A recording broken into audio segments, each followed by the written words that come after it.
Good morning, good afternoon, good evening. This is Travis with Oscar Mike Radio. How you all doing? I am in a place that every hockey parent in New England knows by heart. At some point in our kids' lives, we've all made a pilgrimage to Marlboro to play the sports complex here, and I have a very special opportunity and guest. Andrew, big shout out to you. Thank you for referring me to Dean Wegner, Army Ranger, Aviator, veteran, and now founder and CEO of Authentically American. Mr. Wegner, welcome to Oscar Mike Radio. Travis, it is a pleasure to be here. Thank you for the invitation. Well, Andrew did this. Before we get started, I want to be a big shout out to my sponsors, Joyce Asack of Asack Real Estate and Mark Holmes of Reaper Detailing and Washing. You know, I started looking at what you're doing, and in a way, you have really encompassed the military experience. Going to West Point as an officer, being an aviator, I got all kinds of questions for that. But then going into the Rangers and now this, it's a very diverse life. And so I just want to start with your Army experience. What prompted you to make the commitment to West Point? Certainly. It's funny and it's ironic, Travis, that here we are sitting in a hotel lobby, just coming from the New England Rec Center where there's 8 sheets of ice, because hockey, which is part of the reason we're here now, was also why I'm at West Point. I was a hockey player growing up and played at West Point. It was the hockey coach that really first introduced me to West Point. And I was familiar with West Point but didn't have an intimate knowledge. But the more I started to research and realize, wow, what an incredible institution, what a lineage of great American leaders that have come, and what an honor and privilege it would be for me to not only play hockey at West Point, but to be able to earn an education. What position did you play in hockey? I was a center left wing, so I was a forward. Nice, yeah. Nice. Mm-hmm. Well, how was because a lot of people I talked to didn't go for sports to Annapolis or West Point. What was it like playing on an Army team during your career there? I mean, it was challenging because when you're a Division I athlete, they don't lower the standards, they don't relax the commitments, so you've got a full-time Division I, demanding schedule on top of all the standard rigor that a cadet has. So it was not easy, but I've just found in life, Travis, when you do what you love, when you do what you're passionate with, which hockey is one of those, I mean, it's not that it was easy, but it could not be more enjoyable. Excellent, excellent. So you do the West Point experience, and you get that experience there, and then you go into Army Aviation. And I have to say, it's always the Navy and the Air Force getting all the glory, if you will, for being in aviation. But Army has some pretty good pilots too.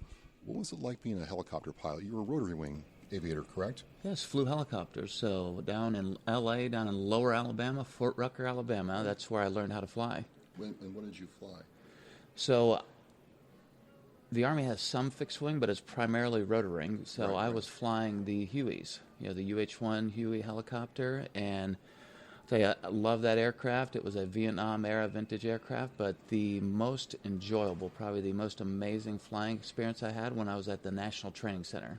No kidding. That's where, the Army conducts their major warfare exercises, so brigade-size units go there to train, and I was part of a group called the OP-4, the Opposing Forces, and we were the OP-4 Aviation. So our Huey helicopters, Travis, were visually modified to resemble the Russian Hind Attack helicopter.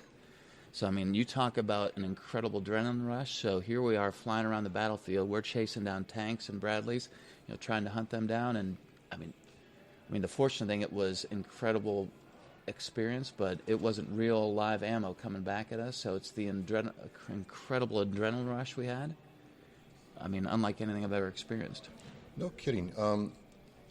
I wanted to fly helicopters and didn't go in the Army, but one thing that kind of really got me interested in them is I read the book by Robert Mason, Chicken Hawk. Yes.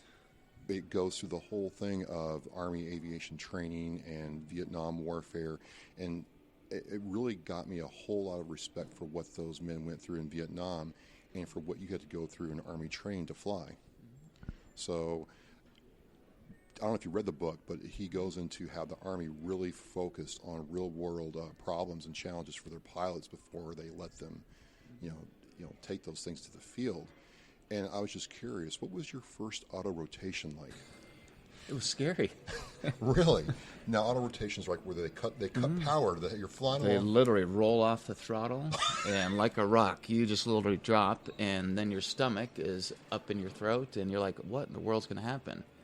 And you don't do it the first time on your own when the instructor pilot, I mean, your hands go off the controls, you're like, what in the world? My life is going to be over. And then they're like, watch, and then they come in, and it's amazing just the aerodynamics and how it works. And I mean, those that fly fixed wing, a lot of times it's, you can pretty much understand the aerodynamics and how that works. But when you've got that rotary wing, flying around, and you've got the tail rotor in the back, it still, after having flown, amazes me how it flies. Right, because it's basically a brick. So I've got to ask this as a Marine. I've got to ask this. What's your view then on the Osprey? I'll tell you mine first. I understand that the CH-46s were old and needed to be updated, but I have a problem with the aircraft that can't auto-rotate and really doesn't seem to like to stay in the air that well. And I just, maybe I'm old school, but I'm not sure I like it. No. And it's, Osprey's an amazing aircraft, Really? and I put the Osprey and the Harrier in the same category. I mean, they're completely different, but the reason why I put them in the same category, somebody had an inspiration that said, you know what, there's amazing things you can do when you're a fixed-wing aircraft, and you can fly longer distances, you can fly at faster speeds. Equally, it's an amazing when you have a helicopter. You can get low, you can get nap earth, I mean, it's vertical. And whoever invented the Osprey, whoever invented the Harrier, said, you know what, why do you have to pick either or? Why don't we combine them both? It's amazing just to think that, the functionality and the capability, you have a helicopter and a plane and a jet, that you can combine them both with the Osprey. No kidding. So you flew in Alabama, you did all this with the Huey, which to me, I'm not an aircraft expert, but I have researched them because of my MOS. Amazing piece of machinery. And you're doing that, and you decide to join the Rangers, which I've been told is a constant gut check every day, every minute. What was the transition? What led you to do aviation and go into that kind of ground-based combat role? It's a great question, Travis, and this really goes back to my first year, my senior year at West Point. Oh, really? And one of the big decisions you do is what branch. What branch you're going to choose after you graduate, where we're going to go. And I had no idea. I think most people don't have an idea that there are 16 different choices when I was there. You can choose infantry, the heart and soul of the Army. You can choose armor, tanks. You can choose field artillery. There's all these combat arms, but then there's combat service support. So there's transportation corps. There's military police. I mean, there's finance. There's a lot of choices. And just my DNA, just who I am, I want to be all in. And if you want to be a general in the Army, probably the best way to go is to be in the infantry. And that's one of the thoughts I had. Why don't I go infantry? But you remember that movie Top Gun? Yep. That was one of those movies that came out not long before I was at West Point. I thought, wow, I want to be Iceman. I want to be good. I want to have that lifestyle, and ultimately went the aviation route. But I was really torn, Travis. I'm thinking, did I make the right choice? And aviation is on one spectrum in the Army, the Special Forces infantry on the other. And it was amazing at flight school because they made an announcement. They said, guys, once-in-a-lifetime opportunity. You're not going to believe this, but we've got a slot for Ranger School. We're going to have a competition, and we're going to send one of you to go. And I thought, well, here's my chance. And I was very fortunate to win that competition, had an opportunity to see how the other half lived. And it was miserable. It was absolutely miserable, Travis. I mean, it was an incredible experience, but it was awful. My buddy Dave says the same thing. He's like, every day was awful by design. And it's funny, leading a startup business right now, I didn't know this back then, but it's amazing God's hand and the journey that I've been on, because I tell everybody right now, when I'm being invited to Rotary clubs, being invited to universities and chambers to share our Authentically American story, one of the things I touch on is Ranger School. I tell everybody Ranger School has been such great training for leading a startup, and most people who aren't familiar don't understand it, and I tell them, at Ranger School, there's a lot of military doctrine and tactics, that training, but at the heart of it, it's a leadership school. And what they do is they deprive you of everything you think you need to survive, namely food and sleep. So you're living on one meal a day, and then you're living on 0 to 3 hours of sleep a night. And I emphasize 0 because that's often what happens. And then you're put in incredibly stressful situations. And I'm like, that's the life I'm living right now. No sleep and a lot of stress. So let's get into the meat of this, which is authentically American. You do your time in the Army. You have this career, and I've read about you. I've watched the YouTube channel, folks. He has a YouTube channel, Authentically American. I'll have a link in the Oscar Mike Radio blog post. But one thing I'm missing is two things. Rather, I want you to touch on right now is what was a catalyst for you going into Authentically Apparel, and it seems like, just me being observant, that your faith really kind of helped guide you in this path. So if you wouldn't mind touching on those two things, how you got into this, and how does your faith figure into what you do, please? Absolutely. Well, when we talk about the foundations of life, the foundations of me personally, it starts with my Christian faith, and then it leads very quickly then to my family. I'll just touch on that briefly. My wife and I just celebrated 25 years, Travis, in August. Congratulations. And it's a real tribute to her, to put up with me for 25 years. Is she the general? She is. Okay. I know who the boss is. So we've got 4 amazing kids. We've got daughters, 21 and 18. We have my 15-year-old son, who I'm here with for a hockey tournament this weekend. And we have our 9-year-old son we adopted from Ethiopia. Oh, outstanding. So family's incredibly important, and I also put fitness and health. And I tell everybody, if those 3 are in line, everything else takes care of itself. But another one that we've touched on quite a bit is the military. That time at West Point, those 7 years serving active duty have been also a foundation in my life and who I am and what I'm all about. But around Authentically American specifically, I work for some amazing companies. Worked for Procter & Gamble, worked on brands like Crest and Tide. Also worked at Mars, worked on brands like M&M's and Snickers. And those were phenomenal experiences, Travis, but I felt like I was a cog in just a big machine. Right. And one thing I've been passionate about is job creation, and ultimately, at the end of the day, what I want to do is I want to make a difference. I want to leave a legacy.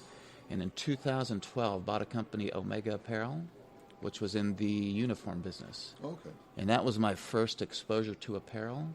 And it's shocking and saddening to look at the history, because when I graduated from West Point in 1993, over 50% of the apparel in the U.S. was made in the U.S. You know what it is today, made in the U.S.? What, like 25?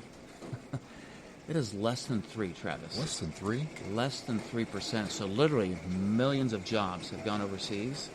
And as I was leading Omega Apparel, that was phenomenal, because we were in the military uniform business, and if we were winning contracts, our business was growing. But at the end of the day, we weren't creating jobs. We were taking them from somebody else. And during that 5 years, I started to get this vision. I thought, what if? What if we launched this iconic American brand? What if we launched a brand that was completely and only made in the U.S.?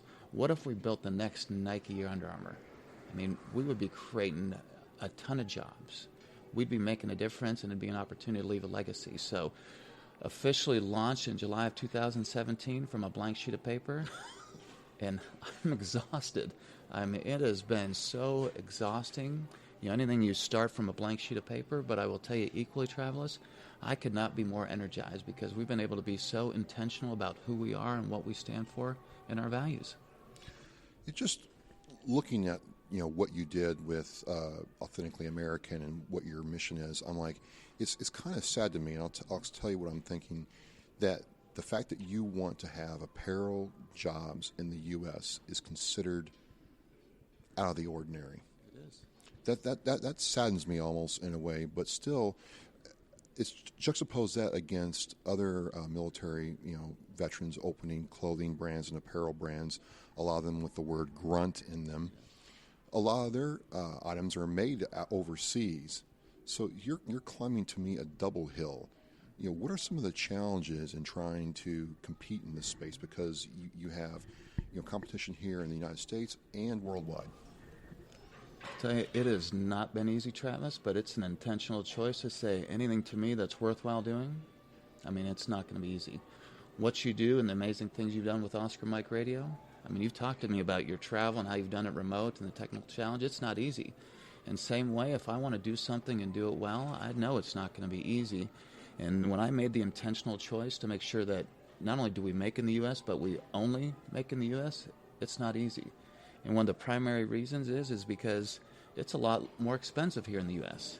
And that's made us, from a business standpoint, really have to be on top of our game. Really be extra astute in how we're doing business to make sure we're cost competitive. And the other piece is, not only is it more expensive, but it is not easy to find, that high qualified, skilled labor here in the U.S., because back to that 3%, that's all that's made here in the U.S., there's not a lot of people here in the U.S. So that's where, back to Ranger School and every stop on my journey being part of it, leading Omega Apparel for 5 years, that really exposed me to the apparel industry. And that's where I learned that, only 3% is made here, but even more importantly, that's where I started to learn and understand that there's not a lot out there, but there are some amazing companies out there that produce incredible product. And what I've been able to do now over the last 2 years is assemble the foundation, assemble the infrastructure, the supply chain for our business. So we went from 0, a blank sheet of paper, to now we've got 12 contract manufacturers in 12 different states.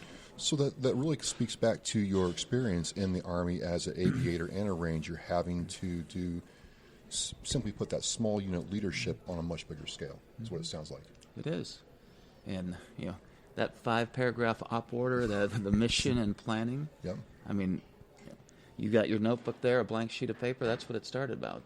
And, I think nothing in life's easy, but when you start to be intentional and you start to be focused and have a plan, and the plan has changed, 1,000 times from day one we start, but what has not changed is that vision. We've always said we want to build this iconic American brand that's truly American-made. So the vision has not changed, but how we're going to get there. But in my mind, it's a lot easier to adjust a plan than to try and make it up as you go. Absolutely, absolutely. So it's kind of funny you mentioned this. I'm in the process of trying to find, get shirts done for Oscar Mike Radio, for as an example. So I'm going to ask you a couple questions around that. I've been taken to a T-shirt shop and showing what's there for blank T-shirts. So consider me a potential customer. When you're talking to one, how do you differentiate your products versus the other products they could go with for their brand, company, or organization? Well, I tell everybody it's twofold, Travis. Number one, you've read about us, you've learned about us, and most people say, Dean, wow, Authentically American is such a great story. What a great feel-good American story. We're made in the USA. We're a brand that celebrates patriotism. We're a brand that believes in the American worker, and we're also a brand that honors our American heroes very intentionally. We donate 10% of our gross profits to veteran and first responder charities, but that's not good enough. There's nobody, at least long-term, that's going to continue to buy from us if we don't even have a better product. And I was going to save this till the end, Travis, but since you mentioned T-shirt, I've got a gift for you. Oh, wow. Oh. And this is an Authentically American T-shirt, so the story is behind it. Okay. But if you start to feel, so first of all, if you feel the weight behind this, I mean, it's incredibly soft. It's a heavier than like a, yeah. Okay. And it's not too heavy, it's not too light. We've gone through a lot of work to say, okay, what's that right way? And it's a 4.7 ounce, so it's the great way. And then everything, Travis, is, tagless. And you can see where it's made. Made in the USA. That is awesome. And only in the U.S., so it's tagless. And then if you've had a lot of T-shirts, most T-shirts, when you feel the front, it's that heavy print. So if you feel the front, oh, wow, you can't even feel the print. Huh. And the reason why we do that, Travis, this is a water-based ink. And we want you to say, you know what, Dean? This is my new favorite. I know I wore it yesterday, but I want to wear it again today. It's my new favorite. So that's what a lot of the first 2 years has been, focused on there. But, this is our standard T-shirt, but we have a new technology. What we call our sweat ink, our sweat-activated printing. So, Travis, if you can hold this, we'll do a quick demo. So this is something you, being a great American, I thought you would like. Oh, I love freedom. Because freedom, and we're going to cheat, which I don't believe in cheating, but there's no sense in us running away in the lobby. So, this is sweat-activated prints. You can see the design, the freedom with the eagle outline, but after you work out, yeah, and I'm all sweaty from doing snatches and clean and jerks and training. Oh, my God. So you can see how the stars and stripes come Folks, to life. Okay, if you're watching this, yes, I'm in. That is savage, as I like to say. So we tested this with a Go Army Beat Navy version, and the look on your face, Travis, is what people had. Like, yes. You got to be kidding me, because, Dean, forget the sweat-activated print. I mean, this is an amazing shirt. I want to wear it all the time. But when you do this, I mean, it's incredible. Yeah. So Yes. this is one example. So you said a prospective customer. I would love, Travis, for Oscar Mike Radio to be a lifetime customer, because you say, here's a brand that aligns with the values and who I am. Exactly. They've got a better product, and they're competitively priced. When we talk about pricing, you'll be like, wow, I thought Man USA was going to be more expensive, and you'll find out that we're not going to be the cheapest. We don't want to be the cheapest. We want to be the best. But well, that's the thing. That's the thing, Dan. I'm glad you brought that up, because, you know, I look at some of the competitors and some of the shops locally, and I see, and I'm not going to mention names, but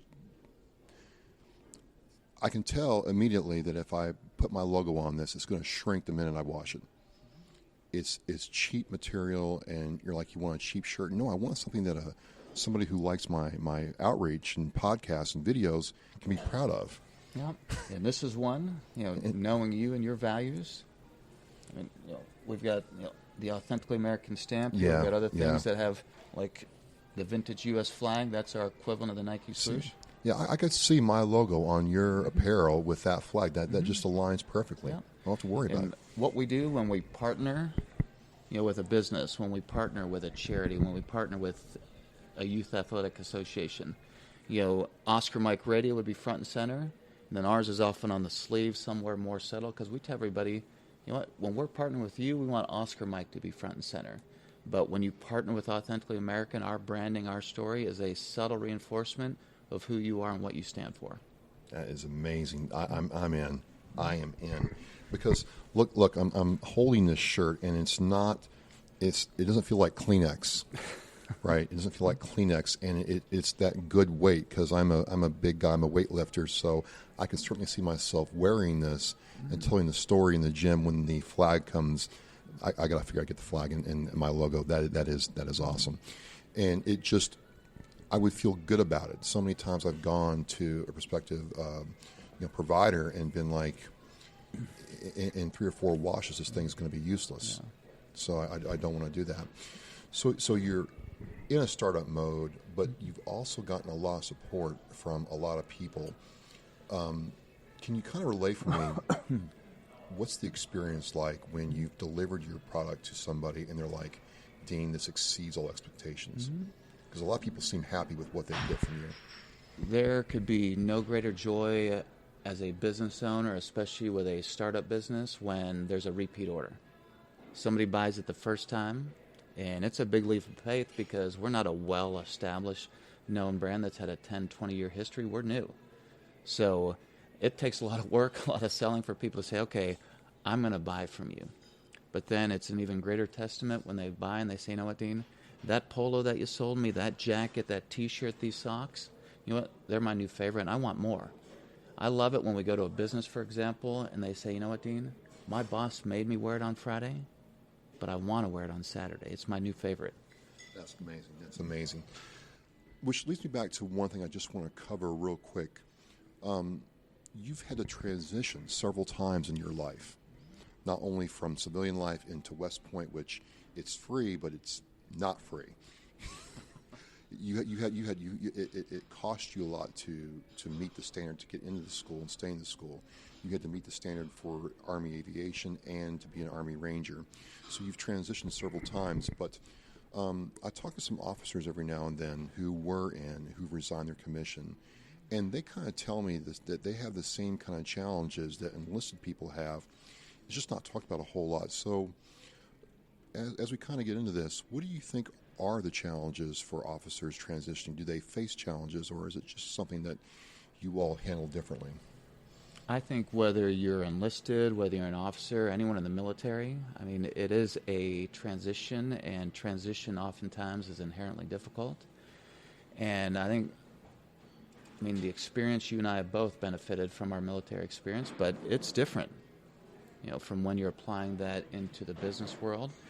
And what I love more and more, there are more organizations, more charities, more places where an officer and enlisted can go and help and train and get ready, because the skills that I learned in the military are invaluable. Right. And I was very fortunate to go to school at night and get my MBA. And I was doing this while I was active duty, but that was a big part of my transition. And I started to understand and say, you know what I've learned in the military, what I learned in West Point has been phenomenal. It's invaluable. And that business school then taught me business, and that allowed me the opportunity to figure out how they fit together. And you don't need to go to 2 years of business school, but I think there's a lot of programs out there that people are putting in place to allow people a successful, smooth transition. And I think one other thing that I'd highlight is, a lot of times, you and I both, have that sense of patriotism. Right. And when you're serving in the military, there's a sense of pride, there's a sense of joy and greater purpose. And that's even with my own kids. I encourage them now as they're getting older, they're getting ready to graduate college. You know what? Money's important, but that should be further down the decision. Find something you love. Find something you're passionate about. Find something that's going to be fulfilling, because then it doesn't feel like a job.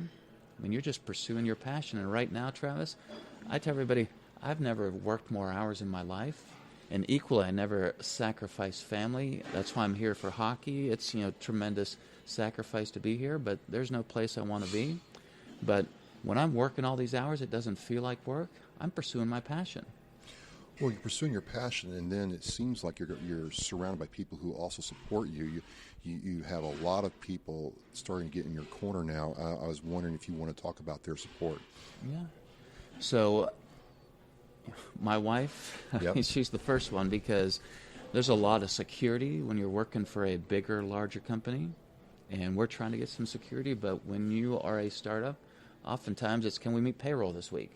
Are we getting orders this week? So there's a lot of anxiety, a lot of adversity, and I'm so thankful for my wife, Kelly, for standing by me and believing in the vision, and she's been an integral part of it. And I'm really the one that started Authentically American with my wife, but what's going to happen going forward, if we're going to continue to build and grow, it's all about our team. And, I could go by each and every one of our team members, and we're relatively small now. There's 10 of us, and we keep growing. But each and every member of our team is amazing. And they're very talented, but equally they love what they're doing. They feel the passion. They feel like they can make a difference in what they're doing. It's not just a job. That's amazing. That's amazing. I'm just blown away. Again, Andrew, thank you for the referral and just giving us a shout out. We met on Facebook Messenger. Andrew Farah from Nashville. He's like a walking chamber of commerce. It's kind of funny, but he's like, you got to talk to this guy. And I really, again, I mean, in a way, I think it's a great opportunity, because it is kind of weird that, no clothing's made in the United States anymore, and American workers do, believe in what they do. So as we kind of start winding this down, you're establishing your brand, you're going through growing your business, you're with people that support you. I'll have links to his Fox News interview and other interviews he's done. You've got to check out his podcast on YouTube. He's talking some very... Forbes is another one. We had a feature last week with Forbes, Travis. That's right.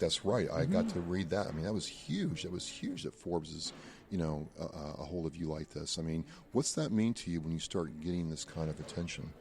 I mean, it literally is priceless. I couldn't afford even a small fraction of the national media exposure that we got from my appearance on Fox and Friends and being featured last week in Forbes. And that is really where the biggest opportunity is for us as a brand, because after Andrew introduced us, I mean, you took a little time, read into our story, now you've seen our product, but I can't afford a Super Bowl commercial. So I rely on an opportunity like this. And you've got a great reach that you're building here, and then you put that on a Forbes, you put that on a Fox and Friends. I mean, we're reaching millions of people right now, and it's going to take multiple times. They say oftentimes people have to see something 7 times before they see it. So I'm hoping somebody who may have seen the Forbes article now is listening to your podcast and say, you know what, I should check them out. Maybe I should buy this Freedom T-shirt, because Travis is there, he's touching, he's feeling, he's saying how amazing it is, so maybe I should give him a shot. And as we continue to get more exposure, as we continue to build our brand, that's what's going to allow us to be successful. I have to ask, when I watched the Fox and Friends new special, you were sitting with NASCAR legend Darrell Waltrip, and I'm sitting there thinking, oh my God, I used to watch him when I was a kid. This is amazing. What has that been like, working with Mr. Waltrip and what he brings to supporting your brand and your efforts? I am so thankful that Darrell, DW, and I have been introduced, because, first and foremost, DW is a man of faith, Right. He's a family man. Like you said, he is a NASCAR legend, but he's also an astute businessman. And when he decided to not only be a part of us, but write a check and be an investor, I mean, that was a huge testament to say, Dean, I believe in what you're doing. I believe in the vision of Authentically American. I believe in you and the team's ability to execute it, and I want to be a part of it. And to give an idea how committed he is, not only did he write a check, but in October, Travis, we were at the Made in America conference in Indianapolis, and there is not a nonstop flight from Nashville to Indianapolis. And some people will probably laugh at this, but I said, Daryl, would you be willing to come? And I told him there's no nonstop flight. He said, that's fine. He drove the 4 hours. He drove. There and back to be there on stage with me for a 15-minute keynote speech. I mean, talk about the commitment. And here's Daryl that's, he's officially retired right now, but he said, you know what? I'm willing to not only be there up on stage with you for 15 minutes, but I'm willing to drive 8 hours in one day to be there. Well, it's just amazing to hear that, and it's just amazing to see it. And you could tell in the Fox and Friends special that he was really, not just a figurehead. He really had invested his time and effort into getting to know you in the business. So I would just ask to kind of close this down. What do you feel is next for Authentically American? I think what's next is, it's all about one word, and that's growth. Yeah. And, being able to make a difference that ends up tying to job creation. And every single person that buys one of our T-shirts, every single person, I've got one more gift for you, Travis. Oh, no. Oh, wow. Who buys our socks. So you being a great American, these are our, patriotic style. So these are the patriotic red and blue. And these are Carolina cotton, Travis, knit in Carolina. And when you wear these, you're like, this is like the T-shirt. I mean, these are incredibly comfortable if you feel the weight. And then when you pull them up, I don't know about you, but I've worn socks before. Immediately, they start sagging down. Yeah. And they should not do that. They should stay up. They should be supporting. And this is another way. It's a fun, amazing design like the Freedom shirt, but it's got to be a better product. So this is another example where we're trying to build not only a great story, but a better product. Let me read this. These socks are made using the finest combed cotton sourced from the southeastern United States. So it's right from the U.S., designed in Nashville, Tennessee, yay, Andrew, manufactured in North Carolina. There's no Authentically American. You know what? I'm going to make you a promise right now, Mr. Wegner. Yes. I'm going to the National Masters Weightlifting Tournament in Orlando in 2020. I qualified and said, oh, wow. Congratulations. I'm going to wear these socks when I compete in April. Fantastic. I'm going to give these a try. Actually, I'm going to try them out today. And I plan on wearing, nothing is more American on the U.S. platform than this. And if I go international, these will be on my feet. I was wearing those on Fox and Friends, and we didn't highlight the socks, but, I'm wearing the black and gray, a little more subtle version. But as I was sitting there were countless people that called our 800 number, that wrote in and said, how do I get those socks? And you had mentioned this being a crowded space. Two big points of differentiation from any other brand that has a military heritage, which I do. First and foremost, you identified a lot of the brands out there are not made in U.S. And here I tell everybody everything we do, no exceptions, is made in America. And there's also, one of the core values on our website, Travis, is respect. Right. And that's inherent in our brand. And a lot of these other brands have built a great following. But to me, there is just a different tone. And yes. You saw the Fox and Friends. Remember they asked me about Nike and their position on standing or kneeling versus our standing? Right, and you I thought you answered that very well. You took you didn't talk about Nike so much as you talked about what you and Authentically American and your values were at that point. I thought it was very well done. Yeah, well, I appreciate that. And that was an intentional choice when I said we're intentional about who we are and what we stand for. And I thought we stand for respect, because I was joking with the host after. They're like, Dean, you didn't take the bait. We wanted you to get ugly there, and I'm just not willing to go there, because we live in a great nation. We have an amazing constitution and freedom of speech, and whether it's Nike or another brand, they can make a choice. And we're being very intentional, Travis, in the choices we're making, and we want to find great Americans like yourself, individuals, consumers. We want to find businesses that have like-minded values, that are already buying a product and want to partner with us. Well, it's just been pleasure. And I will have the link to these socks on the blog post, and I will be tagging myself every time I wear these with Authentically American. It's simply amazing. I just can't wait to see what the future will hold for you. And anything that Oscar Mike Radio or the Oversized Production brand can do to promote what you're doing, I'm in. I've really enjoyed, and folks, I'm going to have the links to his podcast in the blog post. This will give you a really good perspective of what Mr. Wegner is all about here. You just have my support. This is the kind of thing the podcast is created for, and yeah, I hope you do grow. Not as a kind of hope. I know you're going to grow, but I hope it's everything that you envision and more. Well, I'm excited and proud to have a new friend here in Massachusetts. Absolutely. Right. So as I say in Hawk, we are locked through launch. This has been great talking to Dean Wegner, Army Aviator, Army Ranger, West Point graduate, father, husband, now founder and CEO of Authentically American. We're Oscar Mike Radio and On the Move. Thank you very much. All right. Thank you. All right. Travis.